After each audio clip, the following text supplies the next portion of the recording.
what is going on? She's just deleted her Twitter. She's getting called out because it was exposed, because an interview got The Indiana Fever president is completely afraid when Caitlin Clark exposed her to the entire Team USA. Many are shocked by how nasty the criticism is becoming every hour. I'm not joking when I say this. Something's gone weirdly wrong.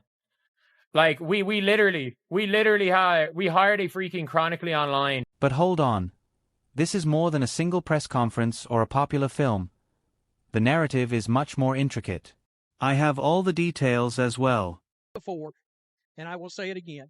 Stephanie White, Amber Cox, Kelly Crosscroft, the Indiana Fever president, they were not ready. Now, Christine Brennan in her book confirmed the WNBA and the Indiana Fever did not realize what they were about to get themselves into with drafting Caitlin Clark because the popularity they weren't prepared for and didn't see. Supporters of Caitlin Clark are speaking out after the Indiana Fever's front office took a terrible turn.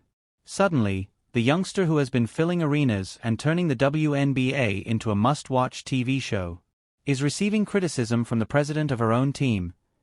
Yes, Kelly Crosscroft's tone-deaf comment shocked her fan following. We expect the Fever will resemble Apple. It appears that she is referring to Clark by the iPhone case instead of the iPhone itself, making it a peculiar flex. Don't think twice. Because of Caitlin, the Fever is severe. Her presence is what keeps the national cameras rolling and the merchandise flying off the shelves. But senior executives on the team seem more interested in downplaying her importance than in acknowledging it. It didn't sit well with the fans. Social media users reacted to the message with rage, exposing it for what it was. Obvious disdain. After that, Crosscroft staged his disappearance for the entire night. Her old account vanished. No excuse, no regrets. Simply vanished, as though realizing she had made a mistake, she logged off in the hopes that the heat would subside. An error. But now it's too late. The internet and fans of Fever never forget. Stephanie White, every single solitary move that you make is going to be scrutinized. Welcome to it. You can know someone is under pressure when they remove their social media accounts during a scandal. The Fever's president, Kelly Crosscroft, took that action after her now famous comment regarding the team went viral. And not as she had planned. The public didn't hesitate. Fans of Caitlin Clark, the real force behind the WNBA.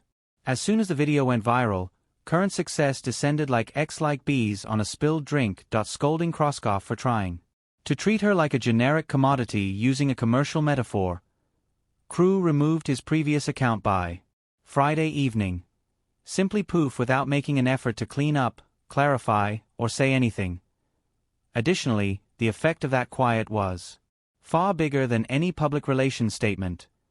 Fans weren't only unhappy, they were enraged. We're talking about season tickets. Enthusiasts and ardent supporters who feel duped after buying passion apparel during a lackluster seasons. Their squad's front is deliberately mishandling the moment they have all been waiting for. Employees. Worse, this came after weeks of silence regarding Clark's court proceedings, as though they had overlooked their. Referees have tossed her around game after game when she whistles at home. Additionally, her president can no longer to acknowledge her value without mentioning the brand. Please, the suspicions were only reinforced by Crosscroft's trip to the hills. Of the supporters who were able to see right through it. The match was started by the Fever's front office, and now it's not just bad. It's a serious problem of trust. Sophie Cunningham came next. However, before we begin, if you think Caitlin is being singled out, please leave a remark if you think the references are just blind. Yes, please click the subscribe button. Things will only get more bizarre from here on.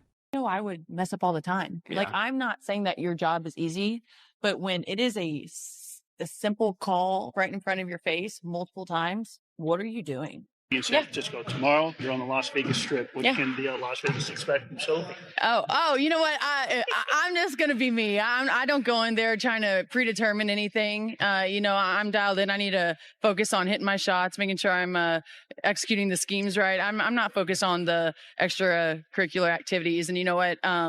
During that, it was just part of the game. I think the refs had a lot to do with that. It was a build up for a couple of years now of them just not protecting, the star player of the WNBA. And so at the end of the day, I'm going to protect my teammates. That's what I do.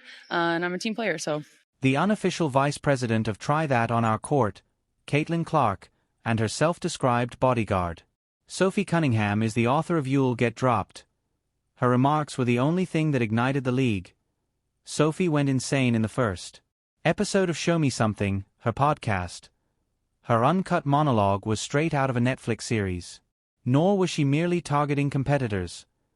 Everyone was at fault, especially those who downplayed the league's contribution from Caitlin Clark. "You're literally dumb, not once, twice, but 3 times," she remarked. The video became well known on TikTok, YouTube, and X. Right now, it's the catchphrase. Sophie knew exactly what. What was she doing? But she does more than just talk. This is the same Sophie who, following Clark's facial elbow, a Connecticut Sun player, was just body-checked into a different time zone. The fact that she was expelled didn't bother her.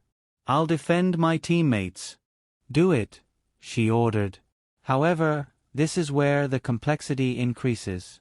Sophie did more than just criticize bad officiating or opponents. She started firing at the Indiana Fever, her own group. She claims that part of the genuine disdain for Caitlin comes from the locker room.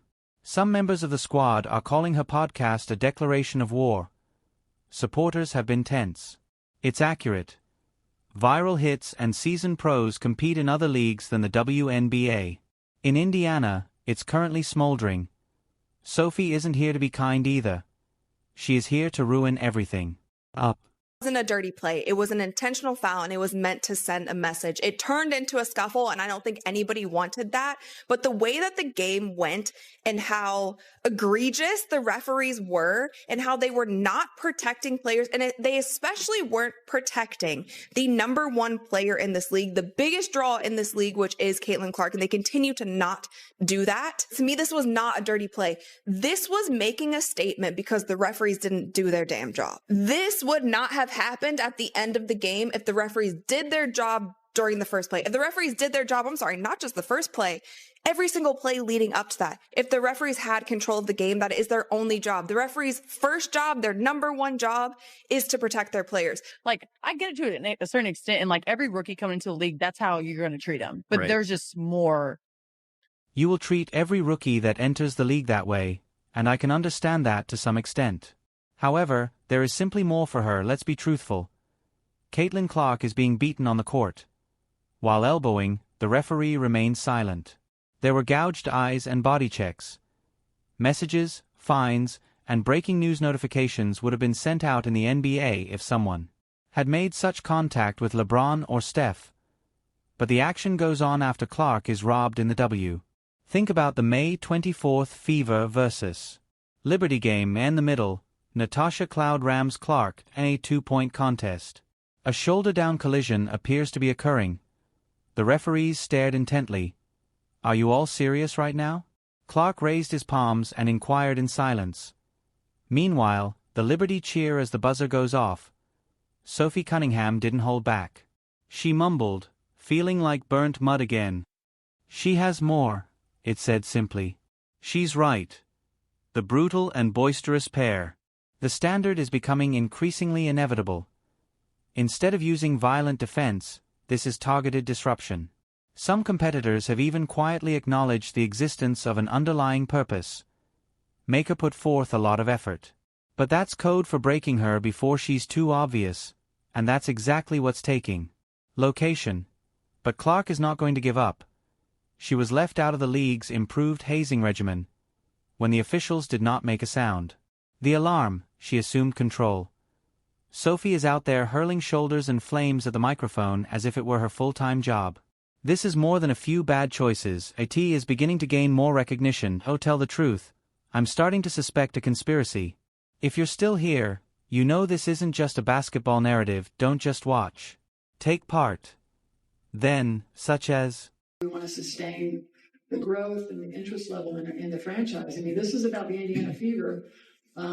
Yes, we have a foundational player in Caitlin Clark and Leah Boston, and, we're going to continue to add to that. But I want this team to be the leader in the country and, a brand, an enduring brand, like Apple or something. I mean, behind the scenes, things are not going well in Indiana, and real fighting is now taking place instead of simply spectacle.